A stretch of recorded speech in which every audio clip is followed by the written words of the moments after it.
I know my parents love me, but there were still very problematic things that I went through. I think it was important to show that, no, this can happen in your own home, and how we move forward collectively while addressing the racism that is being perpetuated. He took cues from his icon, basketball star Allen Iverson, who he said wore his blackness like a suit of armor. And teenage Kaepernick wanted cornrows to match. He's getting what roles, his mom asked? Oh, your hair's not professional. Oh, you look like a little thug. Your mom said that to you. Yeah. And those become spaces where it's like, okay, how do I navigate this situation now? But you know, every time Colin Kaepernick is in the news, every time that name comes across the wire of a headline, I cringe a little bit, because Colin Kaepernick's real secret, his real identity, is not black person, it's not civil rights activist, it's not former NFL player, it's not woke activist, progressive activist, anti-cop activist. It is victim. Yes, that's right. This person who was adopted by a wealthy white family, raised up to the point where he could become a double threat, aka he had the chance of going to Major League Baseball or the NFL, actually ended up in the NFL, was the starting quarterback of the 49ers when they went to the Super Bowl, is in fact a victim, and you should feel bad for him, because Colin Kaepernick is the victim of evil white racism, because America, I don't know if you know this, is in fact an evil white racist country. However, this latest take from Colin Kaepernick is a bridge too far. Even from some people that are his supporters, they think it's a bit ridiculous. And remember, these people did not jump off board when Colin Kaepernick tried to free Mumia, somebody who undoubtedly murdered a cop in broad daylight. There's multiple witnesses and forensic evidence proving it. Nobody in the local community supports this guy. That was a point where they stayed on board, but this has been a little bit too far, because Colin Kaepernick recently decided that it was appropriate to accuse his adopted parents, who were in fact white, who took care of him his whole life, of evil white racism, calling them evil white racists, because, oh my god, aren't white people who go out of their way to care for a black child that isn't theirs actually just evil, white, and racist? Now, we're going to get into this. We're going to laugh at this. We're actually going to go over more of the interview than other people are talking about, because there's other parts that are ridiculous, but this video is sponsored, so let me chuck it to the sponsor. Then we'll bring it back over here, talk about it on the other side. We are at war and there's a recession. Two things that officials in our government are not that interested in talking about. But the thing is, just because they won't speak of the real issues doesn't mean you shouldn't be concerned about it. Doesn't mean you shouldn't think about protecting your hard-earned savings and retirement from absolute disaster and the fallout of the war and of the recession. This is one of the reasons why I'm a big believer in gold and silver, because it's a real tangible asset that has proven to be a hedge against financial disaster. So what you need to do is go over to noblegoldinvestments.com or call them at 877-646-5347, talk to an expert, and talk to them about a precious metals IRA. And if you move over a qualifying dollar amount for this month, you will be gifted an American Eagle 1/4 ounce gold coin to add to your collection. It's a beautiful gift. I love it. I love holding on to gold and silver, and you will too. Hedge against inflation, ward off the looming disaster, noblegoldinvestments.com. So Colin Kaepernick has published, and I use the term published, not written, a graphic novel about his life, about the struggles that he had to go through, and how evil white racism was everywhere, and he had to use his blackness as a shield in order to fight back against evil white racism, evil white racism. I love how you depict yourself in this book, not as some big shot hero, but as a shy, insecure high schooler like we all were. And for those of you who are unaware, Colin Kaepernick, his mother, put him up for adoption. The reason why is because she couldn't take care of him, and by the way, she's tried to get involved in his life now currently, but obviously Colin Kaepernick's father was also not involved in his life. So then he was adopted by a white family. They raised him, they fed him, they did everything for him, they put him through school, they ended up getting him all the training and assistance that he needed in order to make the NFL, and as I said before, they also put him in baseball, which he was a pretty decent pitcher at, and probably probably could have made the major leagues as a pitcher. So they, by all accounts, did a good job. And funnily enough, they supported him down this road of woke politics where they just accuse America of being terrible and all white people of being evil white racists. And that's hilarious for a number of reasons, one of which is that his mother, his biological mother, was very publicly critical of Colin Kaepernick kneeling for the national anthem, thinking that he should stand up and be grateful for the country that he has because it gave him such great opportunities. So you have these wealthy white liberals that take care of this kid. He turns out to be an activist, and for the most part, he's kind of gone soft on his parents. But the thing is, black activists are very uncomfortable with the idea of white people adopting black children. You can watch segment after segment where they talk about how this unbridled act of generosity is in fact evil white racism. So it was only a matter of time before Colin Kaepernick decided that he was going to declare this evil white racism. Now, to be clear, I am of the belief that if you go out of your way to adopt somebody else's child, if you set up your life in such a way where you're able to do that, then that is an undoubtedly decent thing, regardless of the race or ethnic origin of the child. And the reason why I say that is so you guys out there in the audience know that I'm a normal person, know that I'm not a crazy person, and know that I am totally not on the side of Colin Kaepernick, who is really mad that his parents didn't want him to have a hairstyle, which was obviously due to evil white racism, and had absolutely nothing to do with parents not wanting their kids to just have any hairstyle haphazardly, and is totally not a normal interaction between parents and children that are biologically related, much less adopted kids. It was all evil white racism. In fact, they adopted Colin Kaepernick for the sole purpose of imposing the evil white racism on him, but Kaepernick used his blackness as such a shield that he's fighting back against that said evil white racism. But again, don't take it from me, take it from Colin Kaepernick himself. And teenage Kaepernick wanted cornrows to match. He's getting what roles, his mom asked? Oh, your hair's not professional. Oh, you look like a little thug. Your mom said that to you. Yeah. And those become spaces where it's like, okay, how do I navigate this situation now? So yeah, Colin Kaepernick as a child says he was a giant fan of Allen Iverson. Allen Iverson had cornrows. Colin Kaepernick wanted cornrows, according to this story. I'm also going to add that I don't believe most of the aspects of this story. The parents said no, they don't want you to wear them like that. But then the evil white racism came out and they said you would look like a little thug if you wore your hair like that. And that's something that Colin Kaepernick was scarred by for decades and decades, and something that is really problematic, and he needs it in his book. But it also is informed why I have my hair long today. The grown-up version of Eve wanted to go back in time and give young Colin a lot of hugs. And I was really moved and saddened by the level of kind of self-awareness that he had to develop at a very young age without a lot of guidance. Now, to be clear, it would be perfectly fine for Colin Kaepernick's parents to tell him not to wear his hair in any way for any reason. If they said, hey, you're going to look like a little thug if you wear your hair like that, or it's not professional, or both, I would be totally fine with it. I would be on board with the parents because the parents get to make that decision. And if Colin Kaepernick wanted to grow up in a black household where they would allow that, I got news for you. Many black parents also feel the same way about hairstyles. In fact, I looked at the Breakfast Club thing that they did on this because I was looking for a particularly bad take, and typically they have those bad takes. And even they say that, yeah, my dad told me the same thing when I was growing up, and we weren't adopted by white people. It also is informed why I have my hair long today. Now. The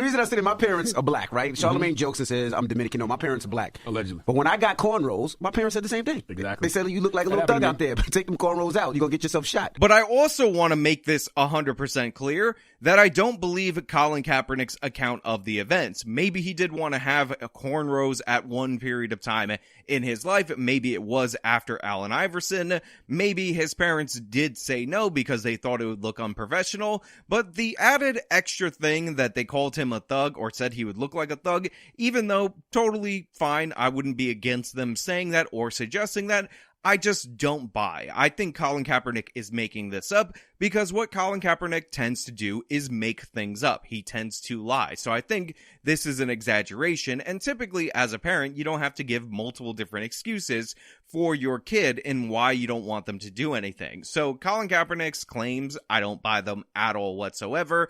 I also think it is particularly nasty, even if this did happen, for him to try to profit off of smearing the good name of his parents, his adopted parents, that chose to love him, chose to bring them into his household, and all that. But Colin decided that this is what he's going to go for because he needs to make that money, and this is how Colin Kaepernick makes his money. He already made a bunch of money as an NFL quarterback, but that is done due to the fact that his skills have declined to a certain extent where he can't participate anymore. He's 6 years removed from that. So now he has to desperately say, well, my parents were actually evil white racists, the adopted parents, who chose to adopt me and raise me to the point where I could be such a success, and complain about evil white racism essentially for a living. And by the way, I totally understand that if Colin Kaepernick wrote this graphic novel, and in this graphic novel, he told the story of his parents taking care of him. He told the story of his parents providing love and all these accepting things for him. You know, similar to the Michael Oher story, you know, they made the movie The Blind Side about it,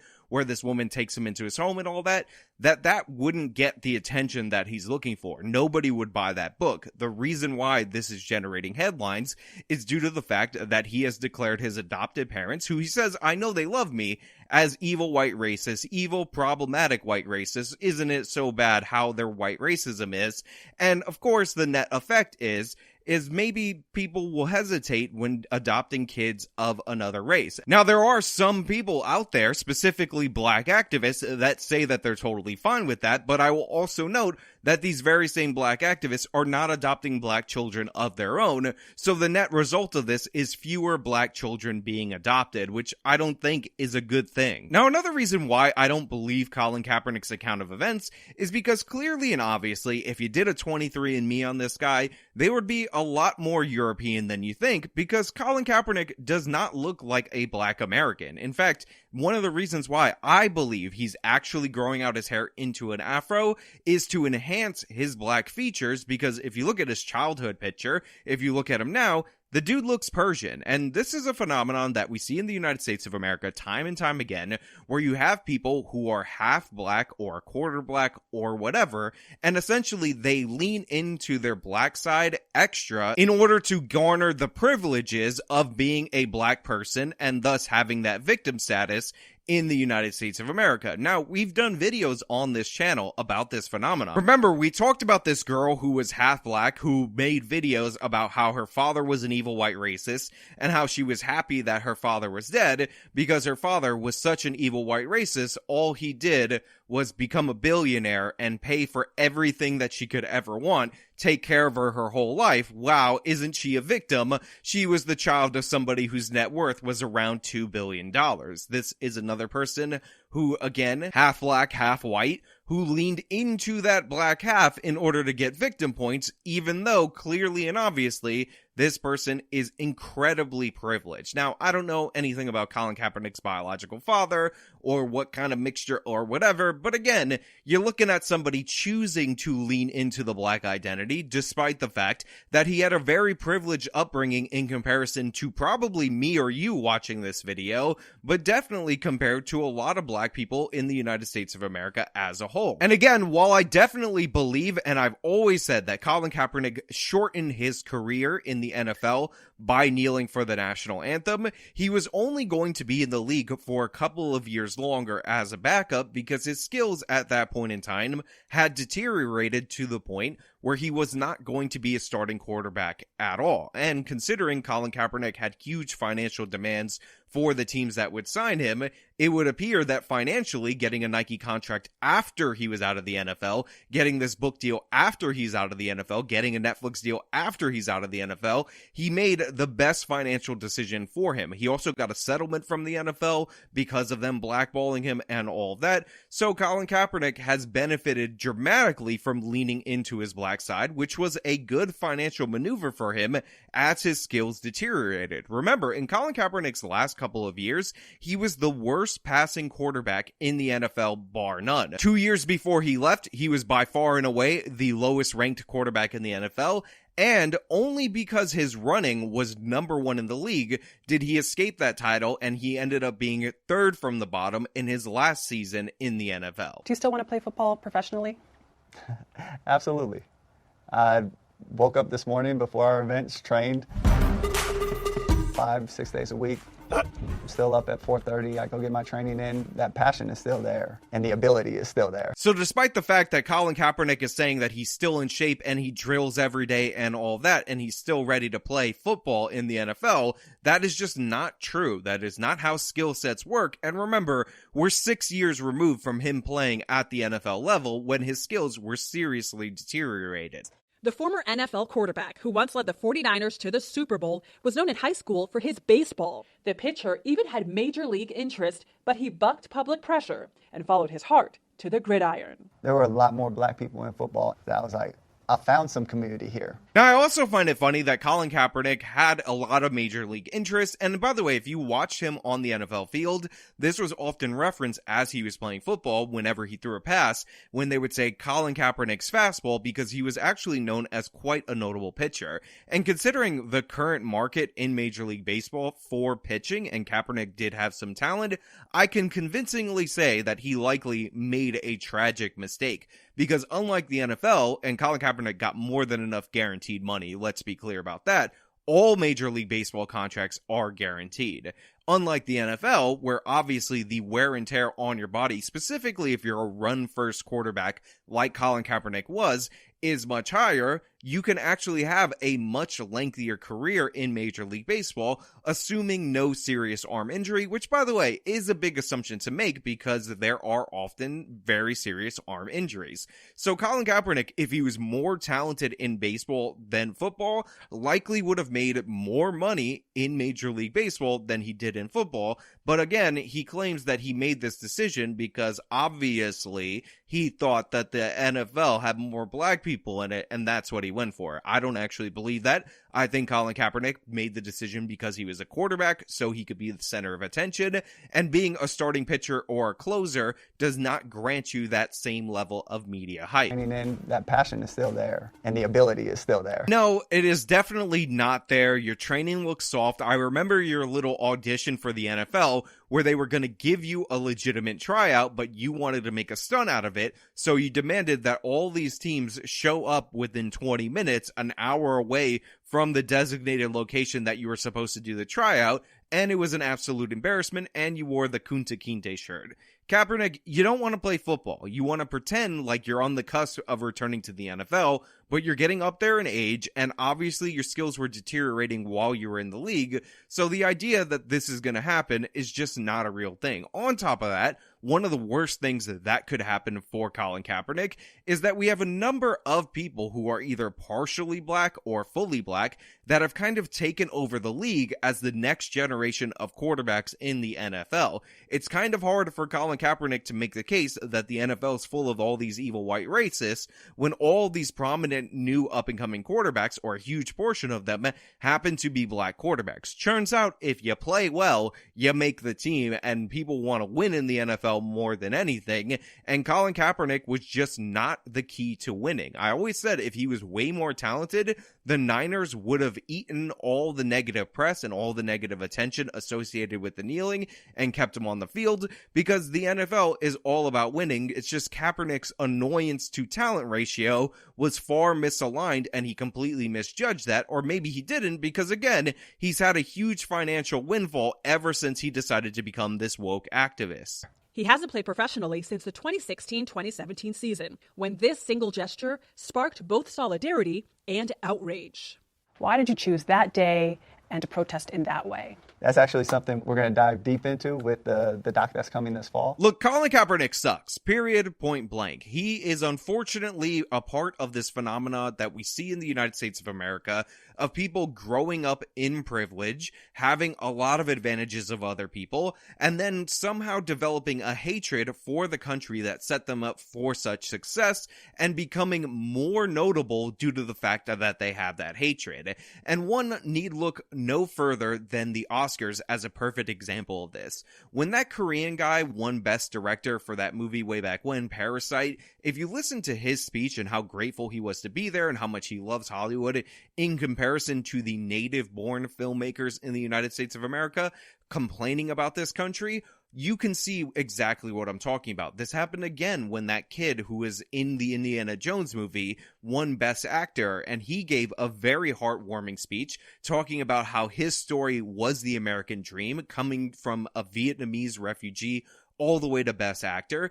And you just compare and contrast that to all these American-born actors that complain and whine and cry and talk about how evil this country is, when they're quite literally at an industry award show that is put on television and considered this dramatic event. They get hundreds of thousands of dollars worth of gifts to attend the Oscars, and they're talking about how evil and bad America is and how we're in desperate straits. But then you have people who have to actually earn their way there, who come from struggles, and they are appreciative of the country. Kaepernick was privileged to be adopted by a white family, and because he was adopted by a pretty progressive left-wing white family, it is unsurprising that he became an insufferable spoiled brat. That's what we're seeing from Colin Kaepernick. Make no mistake about it. But hey, those are just my thoughts, so let me know your thoughts down in the comments below. If you liked the video, show them by leaving a like, subscribe for more content, follow me on all my social media, support me via the support links in the description of this video. This has been me talking about Colin Kaepernick calling his adopted parents racist.